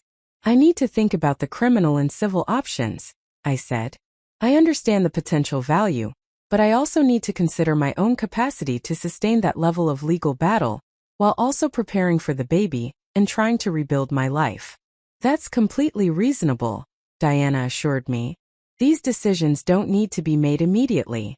Let's focus first on finalizing the divorce filing and hiring the private investigator to gather more concrete evidence about what actually happened at the fertility clinic. Once we have a clearer picture of what can be proven, you'll be in a better position to decide how far you want to take this. We concluded our meeting with Diana providing me copies of all the divorce documents to review before we filed them officially. I left her office feeling simultaneously empowered by the progress we had made and overwhelmed by the magnitude of the legal battles that lay ahead. The process of gathering information and building my case had given me a sense of agency and control that had been absent in the immediate aftermath of discovering Marcus's betrayal. But it had also reinforced just how calculated and extensive that betrayal had been. How many layers of deception had been necessary to maintain the lies? I drove back to my parents' house thinking about everything I had learned over the past 2 weeks. The evidence I had gathered painted a picture of a man who had systematically deceived me for years, who had cultivated a relationship with my sister while maintaining a facade of being a devoted husband, and who had been willing to violate my bodily autonomy in profound ways to serve his own purposes. The Marcus I thought I knew, the charming and attentive partner who shared my dreams of building a family, had never really existed. He had been a carefully constructed performance, maintained only as long as it served his interests. Understanding this truth was painful but also strangely liberating. I was not mourning the loss of a real relationship. I was mourning the loss of an illusion, grieving for something that had never actually existed outside my own hopeful imagination. That realization did not make the grief less real, but it did clarify what I was actually losing and what I had never truly had to begin with. When I arrived at my parents' house, I found my mother in the kitchen preparing dinner and my father in his workshop in the garage, seeking solace in the familiar rhythms of woodworking as he processed his own grief and anger about what had happened to our family. I joined my mother in the kitchen, automatically falling into the old patterns of helping with meal preparation that had been established in my childhood. "How did the meeting with Diana go?" my mother asked, her hands steady as she chopped vegetables despite the worry in her eyes. I summarized the main points of our discussion, explaining the divorce strategy and the evidence I had gathered regarding the fertility clinic situation. My mother listened carefully, occasionally asking clarifying questions but mostly just absorbing the information. "I've decided to continue the pregnancy," I added, watching her face for her reaction. "I know it's complicated, but it feels like the right choice for me." My mother set down her knife and turned to face me fully, pulling me into a tight embrace. "I'm glad," she said quietly. "Whatever challenges come with that decision, they're worth it. You're going to be an amazing mother, and this baby is going to be so loved." Her certainty and support meant more to me than she could possibly know. Throughout this entire ordeal, my parents had been unwavering in their backing of whatever decisions I made, trusting my judgment even when the path forward was unclear. Their faith in me helped counterbalance the betrayal by Marcus and Vanessa, reminding me that not everyone I trusted had been lying to me, that genuine love and support still existed, even if it had not come from the sources I expected. That evening after dinner, as we sat together in the living room, my father brought up a subject I had been avoiding thinking about. "Vanessa, your mother and I have been discussing whether we should reach out to your sister," he said carefully. "Not to excuse what she's done or to push you toward reconciliation before you're ready, but to understand her perspective and to communicate the consequences of her choices." I felt my body tense at the mention of Vanessa. I had been successfully avoiding thoughts of my sister for the past 2 weeks, focusing instead on Marcus and the legal strategies for addressing his violations. But I could not avoid the reality of Vanessa's role in the betrayal forever, particularly since she was carrying Marcus's child and would therefore remain connected to this situation even after the divorce was finalized.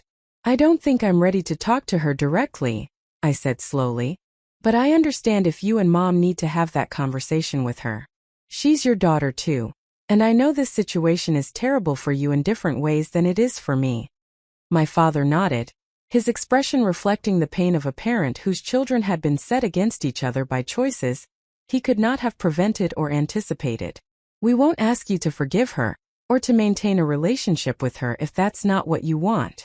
But we do need to understand what happened, how this developed, and whether she has any real comprehension of what she's done to you and to our family. Just please don't tell me about the conversation afterward," I requested. "I don't want to know her justifications or her explanations right now.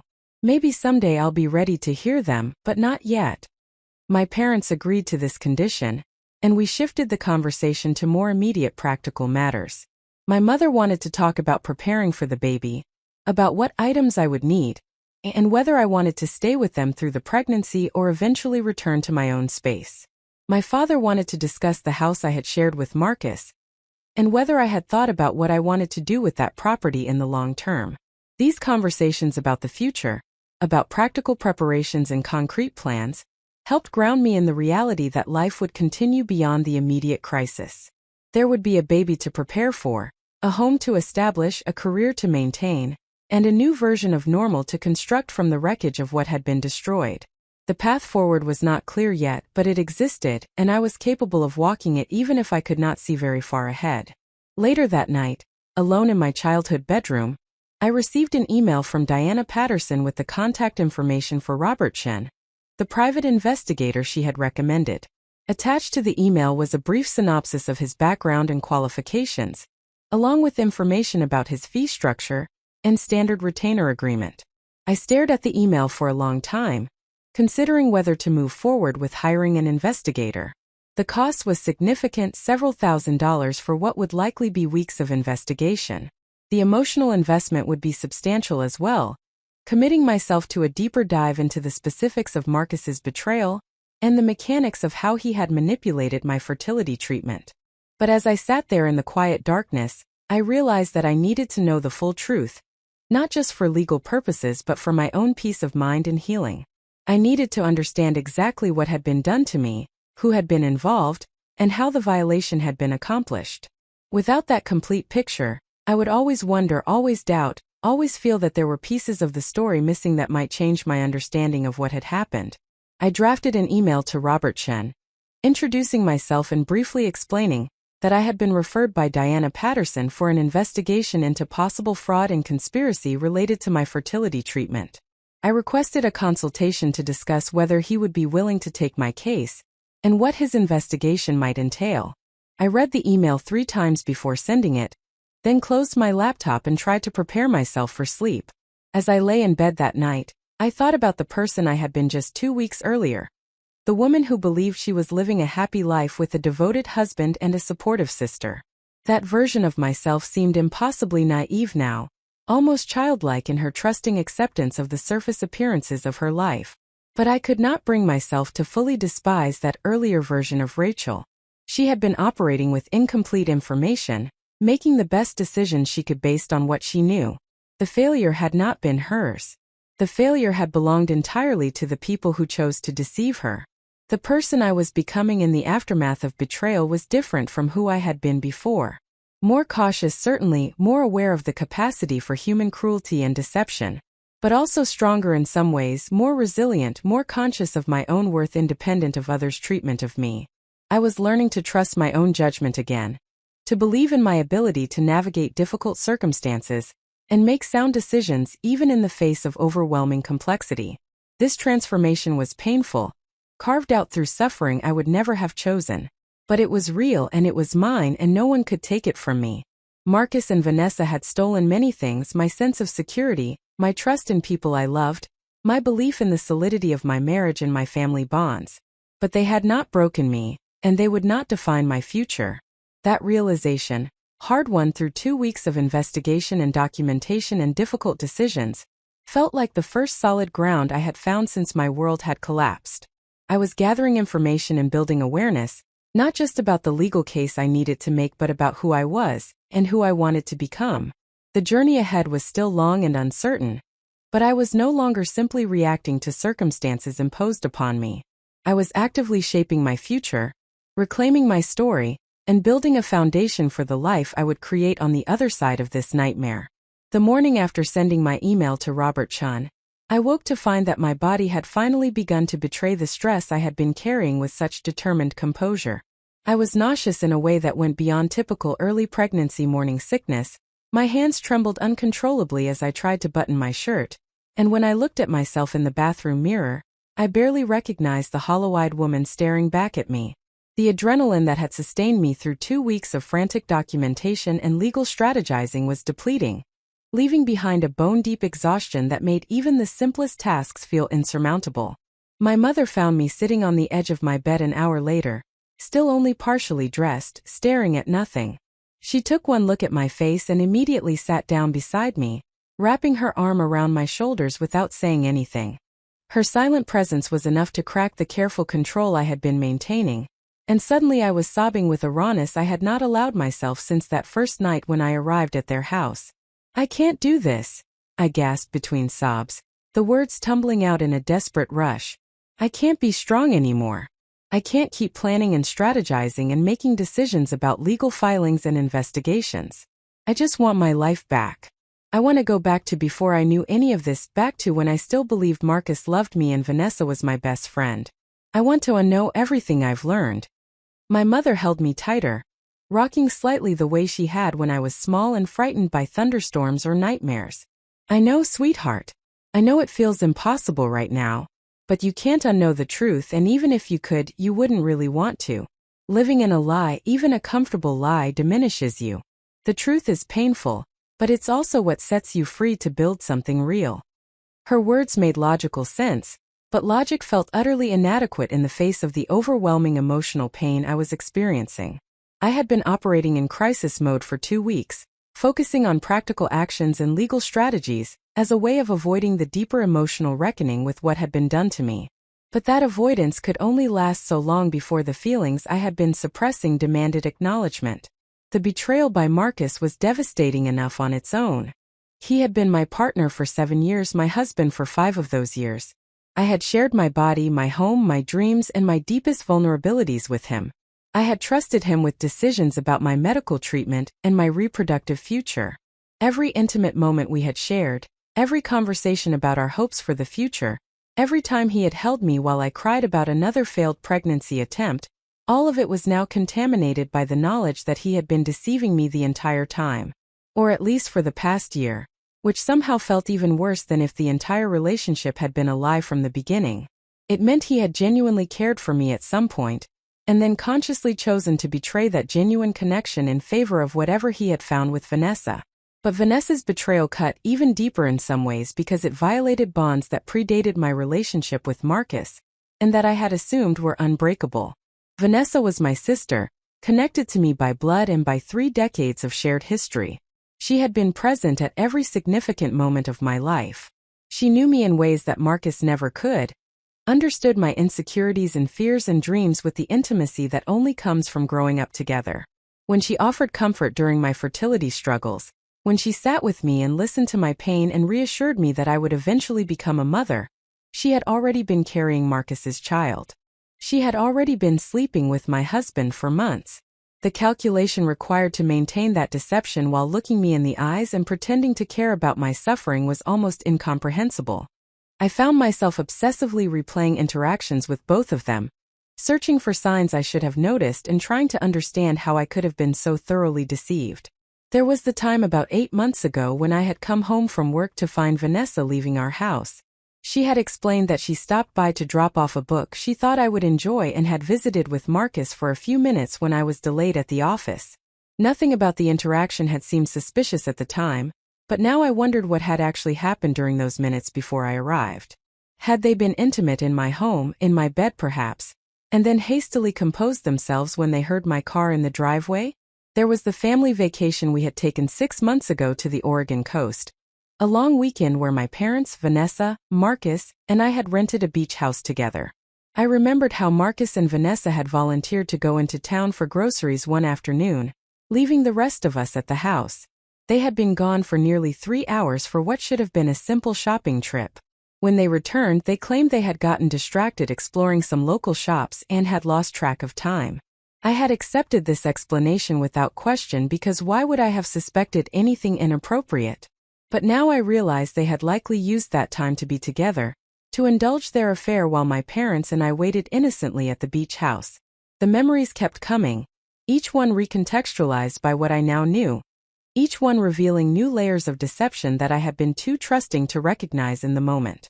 The weight of all those lies, all those calculated moments of betrayal disguised as ordinary family interactions, pressed down on me until I felt I could barely breathe.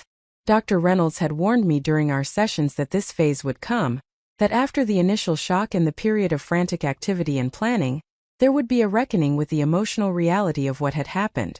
She had explained that trauma responses often include a period of hypervigilance and action-oriented coping, followed by a crash when the nervous system can no longer sustain that heightened state. Intellectually, I understood that what I was experiencing was a predictable part of processing betrayal trauma. But understanding the psychological framework did nothing to diminish the intensity of the pain. I spent the next several days barely able to function. I called in sick to work, unable to imagine facing my colleagues and maintaining the professional composure my position required.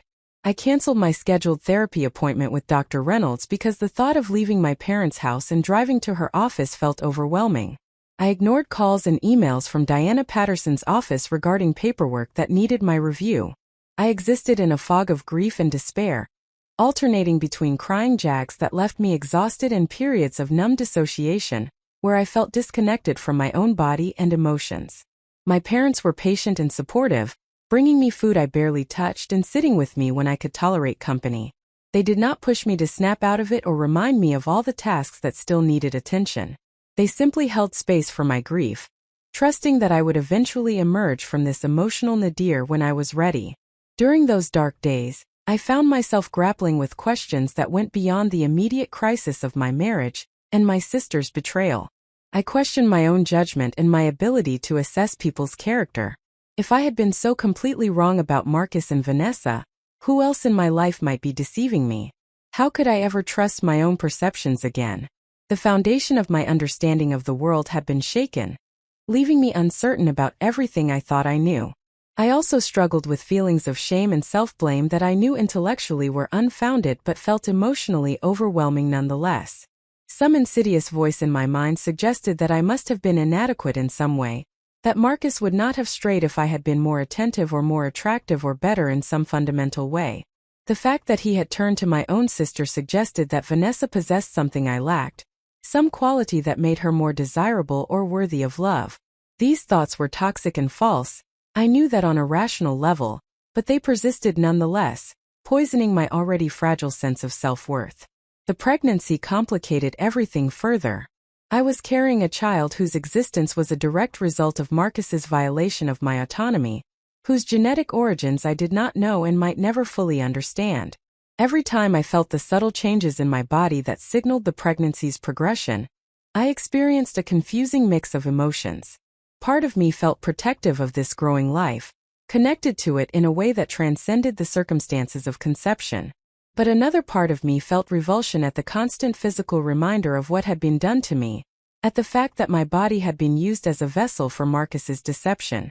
I found myself wondering about the biological father, this unknown man whose genetic material was now combining with mine to create a new human being. Had he donated to the fertility clinic, expecting his contribution would help couples struggling with male infertility? Did he ever think about the children who might exist because of his donation? Would he want to know about this child, and more importantly, did this child deserve to know about him? These questions had no easy answers, and contemplating them added another layer of complexity to an already impossibly complicated situation. On the fourth day of what my mother had started calling my grief retreat, something shifted. I woke in the early morning hours from a nightmare in which I was drowning, pulled underwater by invisible hands while Marcus and Vanessa watched from the shore without moving to help. I sat up gasping, my heart racing and my body covered in cold sweat. As I worked to calm my breathing and remind myself that I was safe in my childhood bedroom, I realized something important. Marcus and Vanessa had taken so much from me. They had stolen my sense of security, violated my trust, and contaminated countless memories and experiences. But I was still here. I was still breathing, still thinking, still capable of feeling, even though those feelings were currently overwhelmingly painful. They had wounded me deeply, perhaps as deeply as it was possible to be wounded by people you loved. But they had not destroyed me. I was still fundamentally myself, still possessed of the intelligence and strength and resilience that had carried me through other difficult periods in my life. The realization did not make the pain disappear or resolve the complicated questions I was facing about the pregnancy and the legal battles ahead. But it created a tiny opening in the darkness, a small space where something other than despair could exist. I thought about my mother's words from several days earlier about truth setting you free to build something real. Perhaps that was the path forward, not trying to return to the comfortable illusions of my previous life, but instead building something new and authentic on the foundation of painful truth. I got out of bed and walked to the window, looking out at the quiet street where I had grown up. Dawn was just beginning to break, painting the sky in shades of pink and gold. I placed my hand on my abdomen, feeling the slight firmness that indicated the presence of the growing life within me. This child, whatever its origins, was innocent. It deserved to be wanted and loved, deserved to come into a world where it was seen as a gift rather than a reminder of trauma. If I was going to continue this pregnancy, and I had decided that I was, then I needed to find a way to separate my feelings about the child from my feelings about how the pregnancy had come to be. I also needed to acknowledge that my identity could not be solely defined by what had been done to me. Yes, I was a woman who had been betrayed by her husband and her sister.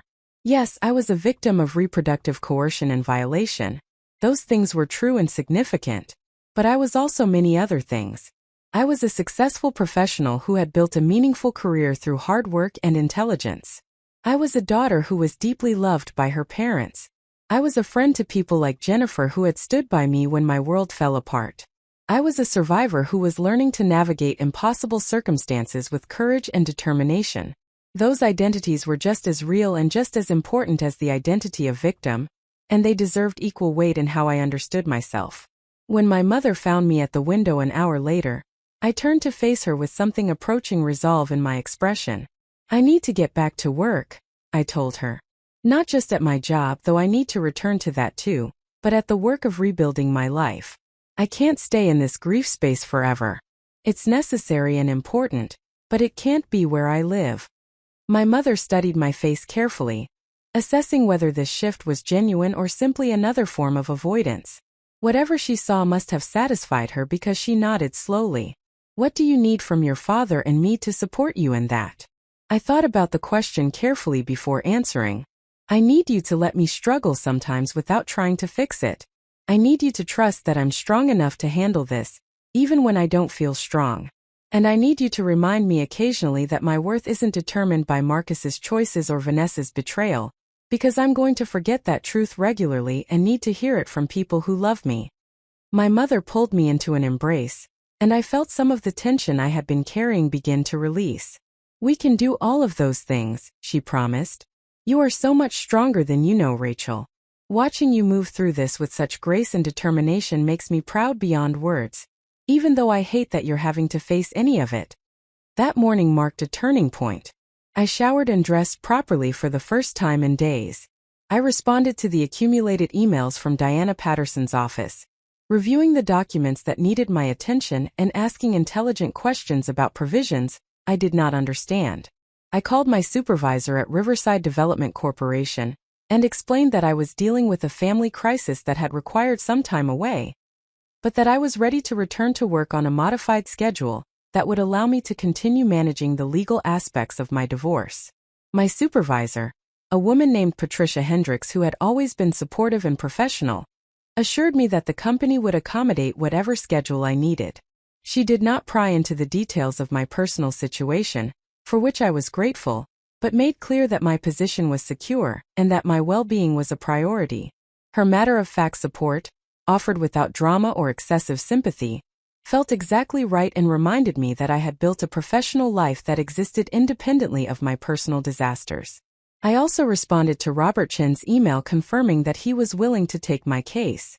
We scheduled a consultation for the following week to discuss the scope of his investigation and what he hoped to uncover regarding the fertility clinic situation. Making these practical arrangements, taking concrete steps forward rather than remaining paralyzed by emotional overwhelm, felt like reclaiming some measure of control over my circumstances. Dr. Reynolds had emphasized during our sessions before my emotional crash that healing from betrayal trauma was not linear. There would be good days and bad days, periods of progress followed by setbacks, moments of strength punctuated by episodes of crushing doubt or despair. The goal was not to eliminate the difficult emotions or to achieve some permanent state of resolution, but rather to gradually expand my capacity to hold those emotions without being completely overwhelmed by them, to function and move forward even while carrying the weight of grief and anger. Understanding this framework helped me contextualize what I had just experienced. The several days of emotional collapse were not a failure or a sign that I was not handling the situation adequately. They were a necessary part of processing trauma, a period where my psyche demanded that I stop running from the pain and simply sit with it, feel it fully, and allow it to move through me rather than remaining trapped and denied. That afternoon, I received a phone call from Jennifer, who had been checking in regularly since I first told her what had happened. We had not spoken in depth during my days of emotional retreat, and I could hear the concern in her voice as she asked how I was managing. "I've been better," I admitted, "but I've also been worse. I had a few really dark days where I wasn't sure how I was going to survive this. But I'm coming out the other side of that now, I think. Or at least I'm finding ways to function alongside the pain rather than being completely immobilized by it." Jennifer listened as I described my emotional journey over the past few days, offering validation and support, without trying to minimize the difficulty of what I was experiencing. She had always been someone who could sit with uncomfortable emotions without needing to fix them or make them more palatable, a quality I deeply appreciated in our friendship. "I've been thinking a lot about what you're going through," Jennifer said after I finished. "And I want to say something that might be difficult to hear, but I think it's important. You're grieving, and that grief is absolutely legitimate and necessary. But part of what you're grieving is an illusion, a version of your life and your relationships that never actually existed in the way you believe they did. That doesn't make the grief less real, but it might eventually make it easier to let go of because you're not actually losing something you had. You're recognizing something you never had in the first place." Her words echoed what my mother had said earlier about living in a lie, and they resonated with the insights I had been developing during my dark nights of reflection. The life I thought I had built with Marcus, the marriage I believed was solid and loving, the sisterhood I assumed was unbreakable, all of those things had been built on foundations of deception. I was not losing a real marriage. I was recognizing that the marriage I thought existed had been a fiction maintained through lies and manipulation. This perspective shift did not eliminate the pain, but it changed its quality somehow. Instead of mourning the loss of something precious, I was acknowledging that I had been deceived about the nature of what I possessed. That required a different kind of grief work, a process of disentangling truth from lies and reconstructing my understanding of my own history and experiences. "Thank you," I told Jennifer quietly. "That's exactly what I needed to hear. Even though you're right that it's not easy to absorb. I think I've been so focused on what I lost that I haven't fully reckoned with the fact that I never actually had it to begin with." We talked for another hour about practical matters and emotional ones, about the legal strategy Diana was developing and the investigation Robertson would be conducting, about my decision to continue the pregnancy and how I was thinking about my relationship to the child I was carrying. Jennifer's willingness to engage with the complexity and ambiguity of my situation, to avoid offering simplistic platitudes or easy answers, reminded me that I had genuine relationships in my life that were based on honesty and mutual respect, rather than deception. That evening, I sat with my parents after dinner and told them about the realization I had come to regarding the nature of what I was grieving. My father, who had been quietly devastated by the destruction of our family's cohesion, seemed to find some comfort in this framing as well. I keep thinking about all the times Marcus sat at this table, all the conversations we had about his work and his dreams and his apparent love for you. My father said heavily. I believed I knew him. I thought he was a good man, someone worthy of my daughter. Understanding that I was completely wrong about his character makes me question my own judgment about everything else. I recognized his struggle because it mirrored my own. When someone we trust thoroughly deceives us, it damages not just that specific relationship, but our confidence in our ability to assess character and trust our perceptions. The violation extends beyond the particular betrayal to undermine our sense of competence in navigating the world and understanding the people in it. But we weren't wrong about everything, I said slowly, working through the thought as I spoke. We were wrong about Marcus and we were wrong about Vanessa's loyalty to me, but we weren't wrong about each other. We weren't wrong about Mom's devotion or your integrity or my own resilience. The fact that two people deceived us doesn't mean that everyone will or that we should stop trusting entirely. It just means we need to be more thoughtful about where we place our trust and recognize that even people we love are capable of choices we never imagined they would make. My father nodded thoughtfully, and I could see him processing this idea. My mother reached across the table to squeeze both our hands, creating a physical connection that reinforced the emotional bonds that had survived the betrayal by other family members. Up next, you've got two more standout stories right on your screen. If this one hit the mark, you won't want to pass these up. Just click and check them out. And don't forget to subscribe and turn on the notification bell so you don't miss any upload from us.